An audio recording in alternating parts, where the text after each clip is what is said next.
If you have a business, you have a brand. Let's get into it. Video Mavericks, the small business video marketing podcast. Presented by Workshop Media. With your hosts, Brett and Jeff, sharing a combined 40 years of video production and marketing experience. Take it away. Do you think about branding, or maybe you don't think about branding? I mean, A lot of people probably don't if they haven't been through sort of the rigmarole of exercising what that means to them. Mm-hmm. It may be the furthest thing from someone's mind, running a business and all the things that entails. You might think of like the big brands, right? We say big brands. It's like, globally known household names, that's brand. But if you have a business, you have a brand. Yep. Right? So the question is, like, are you shaping it intentionally? If you know you have one, like, what do I do with it? What does it mean? What's the difference between a business and a brand? Are you shaping it? Are you treating it like you should be? And you're taking advantage of it. Yeah, exactly. So your brand is not just your logo. No, it's more like the personality. If your business were personified, it would, kind of embodies what is it? What type of person is it? We like to say, what kind of music do they listen to? That's right, yeah. What is cool, I still think that's just such a cool. And it's fun. Your brand gets in the car to, pop a CD in. What kind of music does it listen to? Yeah. Not your favorite music, unless it is more of a representation of who you are. But what is your brand? Who is your brand? What is your brand? Yeah. And that's such a great question. It really gets people thinking too. So, it's how people feel about you. It's how you connect with your ideal customer. That sort of through line that guides every piece of communication that you have, from your website copy to maybe what you say to people when you answer the phone, and customer service side of things, to the clothing that's appropriate in the business for the people who work there. If you think about some of those bigger brands, we can kind of feel what the brand is, but it might be hard to put your finger on it. Yeah. When I say Starbucks, there's going to be a color that comes to mind. There's going to be maybe a vibe that comes to mind. And those things don't happen by accident. Those bigger businesses are shaping that experience for their customer for a very particular reason. And everything that's the customer's interacting with has been run through that branding filter, which is really interesting. And the business is selling you coffee. Yeah. Right? When you really boil it down, things are a lot more basic than they feel when you're. But the brand is that feeling. You walk in, the smell you get, the greeting you get, what you're going to experience, an expensive cup of coffee.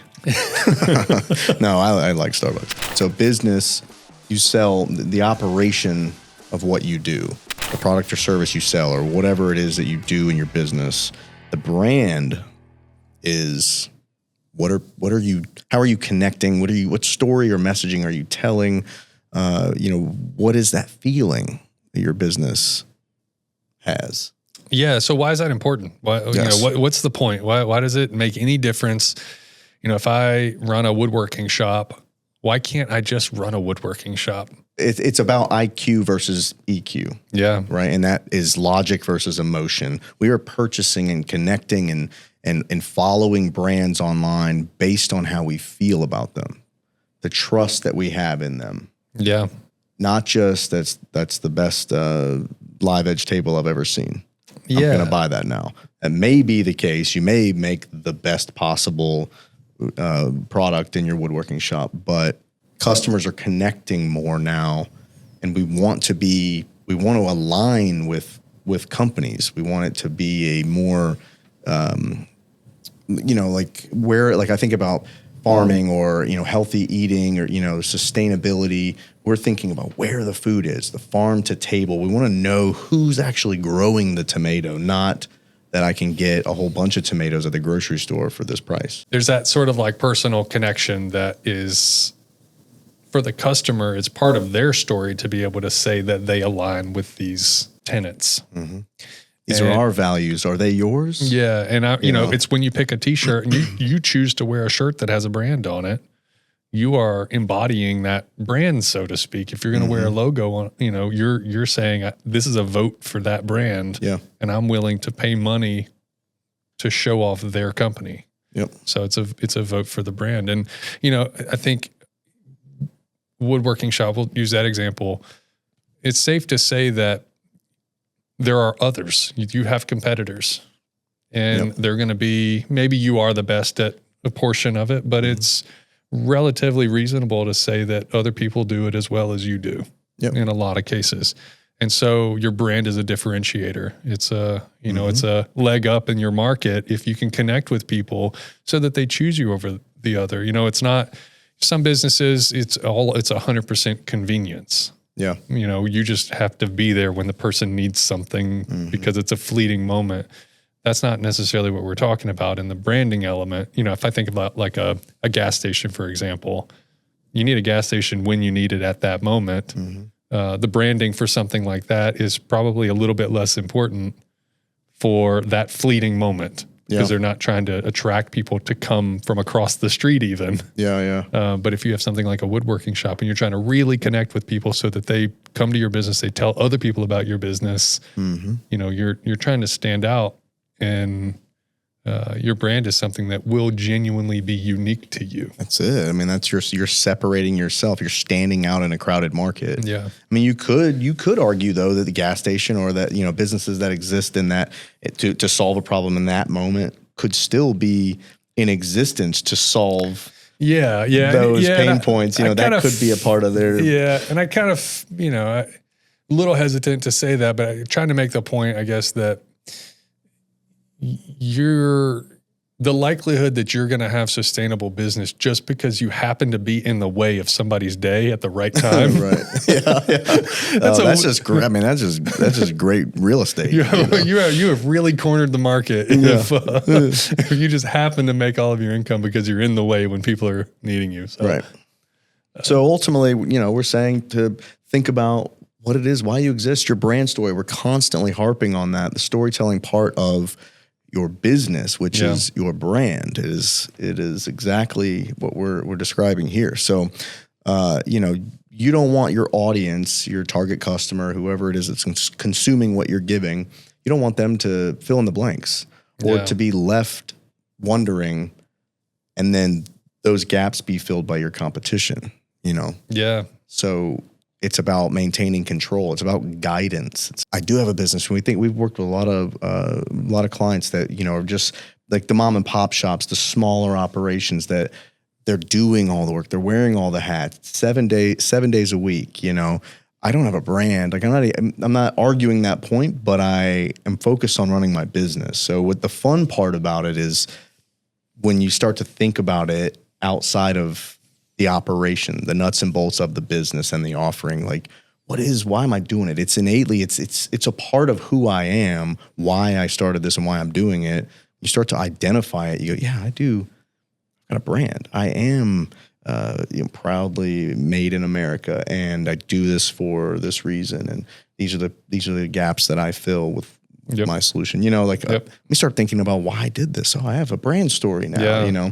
Your business is just how it is all executed and done, line items on a, profit and loss and on your tax forms. That's what your business is, the nuts and bolts. So. Sometimes it takes somebody else looking at it from the outside in to provide that clarity, because they're looking at it without that daily stress. That, you're not as close to it as. Yeah. And just to go, hey, here's how I see it. Here's how I'm looking at it from over here. And then you go, oh, wow, that's really something. I'm very happy to hear that. Or, man, that's unfortunate that that's how the world is seeing it. Yeah, exactly. So if we're saying use video, video is going to be the way to really make an impact. Let your brand be a part of the conversation. It's multi-sensory, so it's just a really good way to do it. So how do you make it work? What's a great way to use video to really get your brand out there to support your business? Yeah, so fundamentally, you have to understand what that brand is and figure out, with yourself or with your team, what are those tenets that you want people to know about, and then structuring that in a way that shares the root of the story. So if we think about something like a brand video, which In this case, it's sort of meta, just like a brand video to tell your brand story, but we might call it an about us video or a mission, vision, values type of content. That's just sort of a meet the brand as if it were a person. And the awareness. This is part of the funnel. Yeah, right? This is what the brand believes in. Take a look. Remember when you have that pain point or whatever it is, you have that moment, recall back to us. Recall back to that business that does that thing, the brand that is on a mission to X, Y, and Z. Yeah. That's what the brand video is for. It's that awareness and that recall to remember, like, these are the guys. Like, that team is just like me. They're filling those gaps. They're helping me on my journey, making my day brighter. Like, that's what that's supposed to be. It's an anchor. It's a foundation for the rest of it. What are some other assets with video that would be useful? I think like culture videos are a really good way to demonstrate that. And a culture video could be useful to letting your customer know a little bit about your team, but they're particularly useful if you're trying to convey it to potential hires, new employees, to let folks know what it feels like to be at the place. Yep. And a really well done culture video will emanate the brand very clearly. You know, you wouldn't be including something in a culture video that is, if you're a warm and sort of welcoming and softer brand, your culture video is probably not going to be hard rock and roll and driving race cars, and you know what I mean? It wouldn't fit, and so it's those sort of softer pieces, that the get to know us types of pieces are pretty good at that. And then there's things like, meeting the team on a more specific level. Yep. Founder, that sort of thing. Yeah. Leadership videos, like little vignettes, things that still come out of your core values and the mission you're on and who you serve. Like, these are still, the heart of your brand, just focusing on getting people to understand you, know why you exist, what you're out to solve. Before you get into the specifics of how do we operate and what is it, what is it like to interact with this business? And they're good foundational starting points for that stuff. And you'll see, and we've talked about it in a number of episodes, all of the content ends up having brand story weaved through it. Yes. But the most potent are those brand videos, culture videos, direct messages from leadership, those types of things.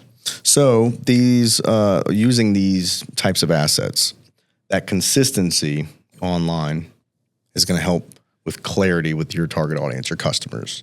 Yeah. It's going to help with building that trust, right? And so if you're placing this content out on a variety of different platforms, different areas on the internet, your website, your social, sending it out in emails, right? You're using this brand, the story, the heart of your business in many ways to just continue to have that recall towards you, back towards you. So you can be that woodworker in the back, just doing the work you want to do. Yeah. It's kind of like allowing you to do what you set out to do in the beginning and not have to be that salesperson, that marketer, that, getting this stuff, these assets done is going to help you continue on your journey, keep your business open for a lot longer. And then making sure as you're doing that and you're being consistent, that you're consistently representing that brand story at every turn. So if you have an idea for a piece of content, maybe you're inspired by something that you see someone else has done. If your brand doesn't fit into that, reconsider. Or if you're going to be making something, consider how you're going to weave in some portion of your brand so that you are being consistent. So if someone were to watch 20 pieces of content from you, they're not going to be confused about who you are. So your brand video can do a very good job of it. And then you do 10 Instagram reels and those don't reinforce the brand. Your viewer is going to be a little bit confused about what is this? What am I looking at? We've talked about the chasing trends thing. That's another topic, but there's risk in those things if you're not attaching them to brand story. So, big letdown is ultimately what you're gonna see. Chasing vanity metrics. You did the dance on TikTok, or you post some silly thing on Instagram. I'm not saying don't do it. We're just saying don't start with it. It's about awareness and recall. Do you want the viewer to go, I remember that. I remember him do that silly dance in their bathroom. You want to kind of be strategic about the content you create, and it's starting with the brand, right? So if you have a business, you have a brand, and you need to make video for the brand to drive traffic to the business.